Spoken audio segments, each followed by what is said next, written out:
اقرار و تصدیق کی درمیانی کیفیات۔ اقرار و تصدیق کے علاوہ دو حالتیں اور بھی نظر آتی ہیں جو ان دونوں سے متعلق ہیں، یا یوں کہیں کہ ان کی درمیانی کیفیات ہیں، اور ان کیفیات کے حامل کے متعلق احکام میں مختلف آراء ملتی ہیں۔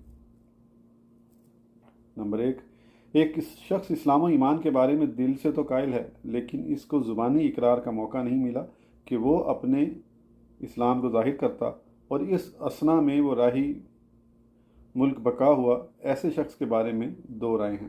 وہ زبانی اقرار و اعلان اسلام سے قاصر رہا، لیکن اس کو اس تصدیق بالقلب سے کوئی فائدہ نہ ہوگا، کیونکہ ایمان کے لیے قول اور شہادت شرط ہیں۔ لیکن بعض اصحاب علم نے اس کو مستحق جنت قرار دیا ہے، اور اپنے اس دعوے میں یہ دلیل پیش کرتے ہیں کہ سرکار دو عالم علیہ السلام نے فرمایا کہ دوزخ سے وہ شخص نکال لیا جائے گا جس کے دل میں ذرہ برابر بھی ایمان ہوگا۔ اس ارشاد نبوی میں اس سلسلے میں اپنے دل